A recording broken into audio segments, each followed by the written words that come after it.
प्रसार भारती अभिलेखागार की प्रस्तुति सदाबहार सुनहरे दौर का अनमोल खजाना।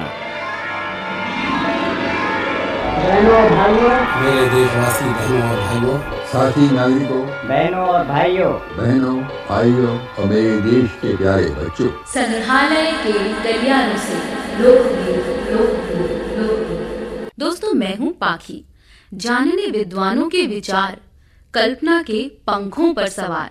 मैं चली समय के उस पार। क्या आप हैं तैयार? मेरे दर्शन में व्यक्ति और समाज में भिन्नता तो है, लेकिन परस्पर अवलंब भी है। व्यक्ति स्वातंत्र समाज स्वातंत्र के बिना नहीं हो सकता, समाज स्वातंत्र तो व्यक्ति स्वातंत्र के बिना हो ही नहीं सकता है। व्यक्ति स्वातंत्र में बोलने का स्वातंत्र, लिखने का, विचार जो कुछ है विचार करने का, रखने का वो है। और जो समाज का स्वातंत्र है वो स्वातंत्र व्यक्ति स्वातंत्र के बिना नहीं हो सकता, लेकिन यह भी ठीक है कि व्यक्ति स्वातंत्र होते हुए भी समाज स्वतंत्र शायद नहीं हो। एक कारण तो ये है कि व्यक्ति सामान्य रूप से कार्य क्षेत्र उसका बहुत छोटा होता है, सोचने का, करने का, उतने दायरे में वो स्वतंत्र हो सकता है। लेकिन उससे कुछ आगे बढ़ के करना चाहे तो उसके सामने वो बाधाएं उपस्थित हो सकती हैं जो पहले से दिखाई नहीं देती, वो समाज में पड़ी हुई हैं। तो ये दूर की जो बाधाएं हैं समाज के विकास में के रास्ते में, उनको भी दूर करना होगा। ये भी उन लोगों को सोचना होगा जो नया समाज बनाना चाहते हैं। ये हैं लोकनायक जयप्रकाश नारायण जी। आपको नमस्कार। मैं पाखी आपके बारे में बहुत पढ़ा है। अक्सर सोचती हूँ आपका बचपन कैसा रहा होगा, आप विचारक कैसे बने? मैं ये कहना चाहता हूँ कि किसी कारण से बहुत कम उम्र से ही, बालपन से ही कुछ भी हमदर्दी, संवेदना रही है उन लोगों के साथ जो समाज में दुखी हैं, गरीब हैं, दलित हैं, पीड़ित हैं, और उनका किस प्रकार से उद्धार हो, कैसे वो स्वतंत्र हो, कैसे वो प्रबुद्ध हो, कैसे वो कम से कम खाने भर के लिए प्राप्त कर सकें, जिसमें जीवन उनका सुख से बीते। ये प्रश्न हमारे सामने बराबर रहे हैं और इनकी खोज में मैं रहा, उसी खोज में आज भी मैं लगा हूँ। आपके आदर्श व्यक्ति कौन थे?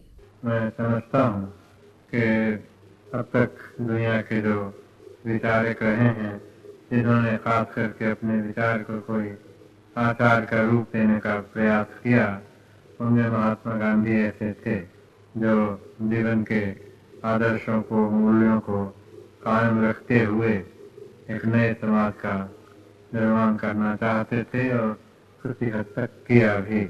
उन्हीं के पथ पर बहुत नम्रता पूर्वक चलने का प्रयास मेरा है।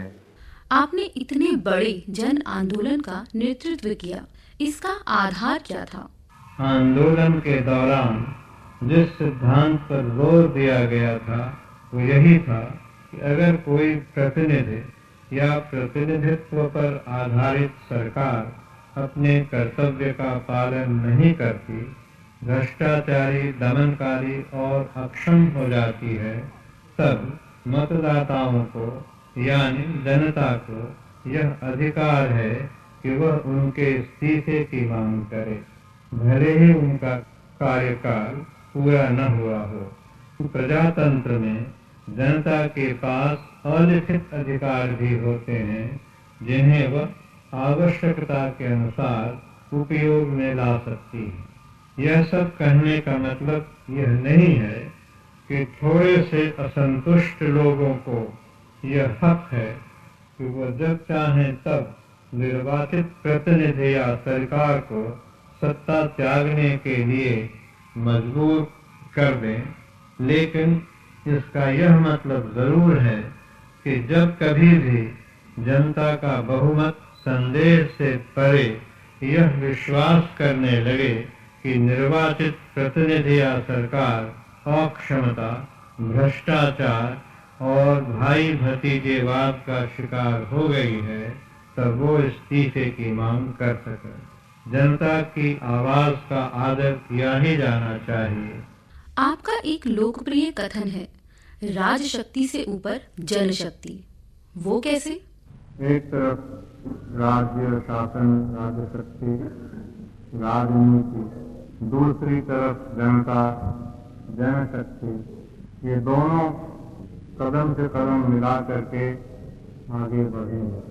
दोनों तरफ के नेताओं को, कार्यकर्ताओं को इस बात का ध्यान रखना होगा। इस बात की भी संभावना हो सकती है कि ऐसी परिस्थिति पैदा हो जिसमें जनशक्ति और राजशक्ति का परस्पर का विरोध भी हो। जो क्रांति की शक्ति है लेकिन राजनीति से अलग और सत्ता से अलग है, जो जनता से निकली हुई है। उस समय नौजवान गाते थे, सिंहासन खाली करो जनता आती। कि माने ये नहीं थे कि जनता सिंहासन पर बैठे, माने ये थे कि तुम समझो कि भारत की जनता जागृत है, संगठित है, भारत के युवक छात्र। और ऐसा नहीं कि आप लोगों ने चुनाव जीता, गद्दियों पर बैठे, कुर्सियों पर बैठे और फिर आप कहें तो तुम्हारा कोई काम नहीं है, सारा काम खत्म करो। ये नहीं, एक पार्टनरशिप है।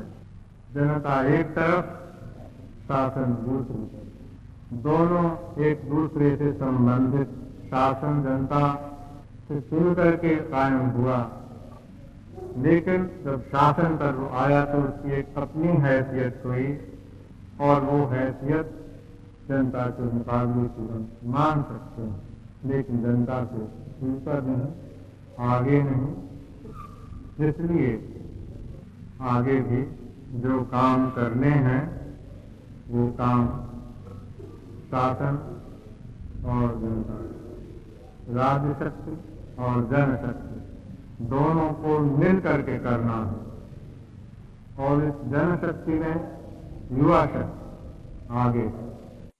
आपने भ्रष्टाचार मुक्त भारत का एक स्वरूप सामने रखा, वो क्या था? इस जन आंदोलन का खास मुद्दा राजनैतिक और सरकारी भ्रष्टाचार था। इसलिए इस आंदोलन के तहत जो लोग सत्ता में आए हैं उनका यह कर्तव्य हो जाता है कि वह राजनैतिक और सरकारी क्षेत्रों से भ्रष्टाचार खत्म करने के लिए ठोस और कारगर कदम उठाएं। मेरी यह राय है कि उच्च न्यायालयों और सर्वोच्च न्यायालय की तरह एक संस्था केंद्र और राज्यों में बनाई जाए जिसके पास कानूनी सत्ता और अधिकार हो।